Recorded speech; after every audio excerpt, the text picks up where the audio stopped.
ఈరోజు మనం ఒక చాలా ముఖ్యమైన విషయం గురించి మాట్లాడుకుందాం. మనలో చాలామంది రెగ్యులర్గా విశాఖపట్నం నుండి బెంగళూరు ప్రయాణం చేస్తుంటాం. ఆంధ్రప్రదేశ్లో ఉన్న పెద్ద నగరం విశాఖపట్నం, ఇంకా భారతదేశంలోని ఐటీ హబ్ బెంగళూరు. ఈ రెండింటి మధ్య కనెక్టివిటీ ఎంత కీలకమో మనకి తెలుసు. దాదాపు 1000 కిలోమీటర్ల ప్రయాణం ఇది.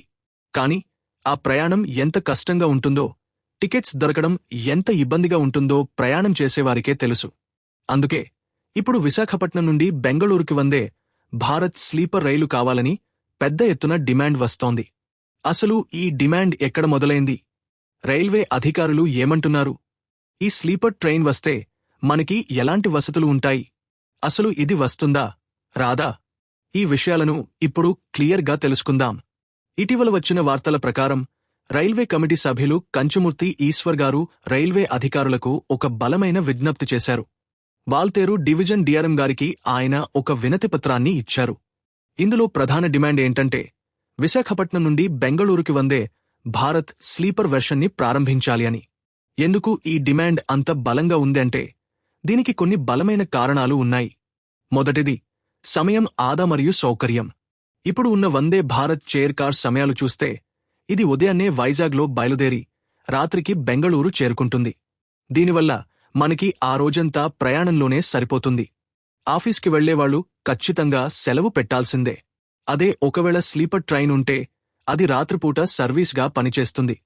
అంటే మనం రాత్రి భోజనం చేసి వైజాగ్లో ట్రైన్ ఎక్కితే హాయిగా నిద్రపోయి తెల్లారేసరికి ఫ్రెష్గా బెంగళూరులో దిగొచ్చు. దీనివల్ల మనకి పూర్తి పని దినం ఆదా అవుతుంది. ఉద్యోగస్తులకు సెలవు పెట్టే అవసరం ఉండదు. రెండవది, రూట్ ప్రాముఖ్యత. కమిటీ సభ్యులు ఈశ్వర్ గారు ఇంకొక మాట కూడా చెప్పారు. ఈ కొత్త స్లీపర్ ట్రైన్ని కేవలం డైరెక్ట్గా కాకుండా తిరుపతి మరియు చెన్నై మీదుగా నడపాలని కోరారు. దీనివల్ల చాలా ఉపయోగాలు ఉన్నాయి. విశాఖపట్నం నుండి తిరుపతి వెళ్లే భక్తులకు ఇది చాలా సహాయపడుతుంది. అలాగే చెన్నై వెళ్లే వాళ్లకి కూడా కనెక్టివిటీ పెరుగుతుంది.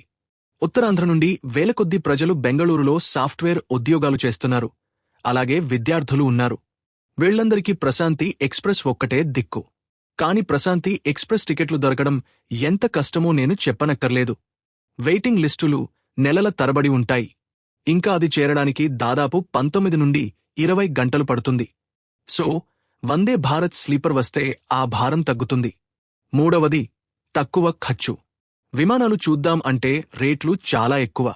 వారాంతం వస్తే 5,000 నుండి 10,000 వరకు ఉంటాయి. సామాన్య మధ్య తరగతి మనిషి అంత పెట్టలేడు. బస్సుల్లో ప్రయాణం అంటే సమయం ఎక్కువ పడుతుంది. ప్లస్ సేఫ్టీ సమస్యలు, ఇంకా రోడ్ల మీద ట్రాఫిక్ బాధలు. సో విమానం కంటే తక్కువ రేటులో విమానం అంత సౌకర్యమిచ్చే ఆప్షన్ ఏదైనా ఉంది అంటే అది వందే భారత్ స్లీపర్ మాత్రమే. సరే, ఒకవేళ ఈ రైలు మనకు వస్తే ఇందులో వసతులు ఎలా ఉంటాయి? మనందరికీ ఒక శుభవార్త ఏంటంటే, ఆల్రెడీ బెంగళూరులో ఉన్న ఫ్యాక్టరీలో వందే భారత్ స్లీపర్ రైళ్లు తయారవుతున్నాయి. ఈ రైళ్లు మామూలు రైళ్లలాగా కాదు ఫ్రెండ్స్. దీని ఫీచర్స్ చూస్తే మతిపోతుంది. ముందుగా వేగం.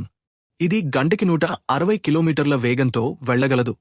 వైజాగ్ నుండి బెంగళూరు దూరాన్ని ఇది సులభంగా 10 నుండి 11 గంటలలో కవర్ చేయగలదు. అంటే ప్రశాంతి కంటే సగం సమయంలో వెళ్ళొచ్చు. తర్వాత సౌకర్యం. ఈ రైళ్లలో కుదుపులు అసలు ఉండవు. కాఫీ కప్పు టేబుల్ మీద పెట్టినా కూడా ట్రైన్ ఫుల్ స్పీడ్లో ఉన్నా చిందెపడదు. అంత స్మూత్గా ఉంటుంది జర్నీ. ప్రతి బెర్త్కి separate reading light, mobile charging point, ఇంకా ఎక్కడానికి ఈజీగా ఉండే కంఫర్టబుల్ మెట్లు ఉంటాయి. టాయిలెట్స్ కూడా విమానం స్టైల్లో వాక్యూమ్ టాయిలెట్స్ ఉంటాయి. సో వాసన సమస్య ఉండదు.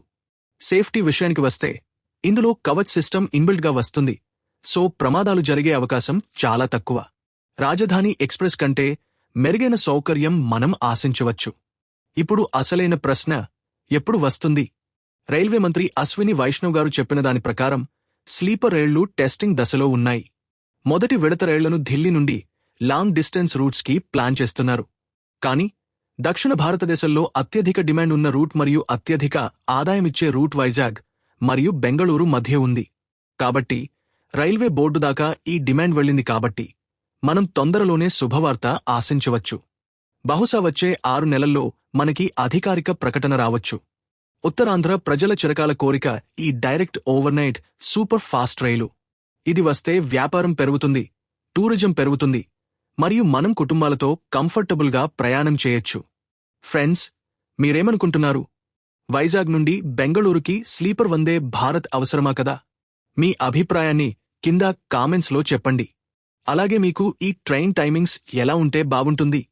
రాత్రి 8కి స్టార్ట్ అయి ఉదయం 6కి రీచ్ అయితే బావుంటుందా? మీ ఆలోచనలు షేర్ చేసుకోండి. అలాగే ఈ వీడియోని మీ ఫ్రెండ్స్ అందరితో, ముఖ్యంగా బెంగళూరులో ఉన్న వైజాగ్ వాళ్లతో షేర్ చేయండి. మనం ఎంత ఎక్కువ చర్చ చేస్తే అంత తొందరగా ప్రభుత్వం దృష్టికి వెళ్తుంది. వీడియో నచ్చితే లైక్ కొట్టండి. మరిన్ని అప్డేట్స్ కోసం మన ఛానల్ని సబ్స్క్రైబ్ చేసుకోండి. ధన్యవాదాలు.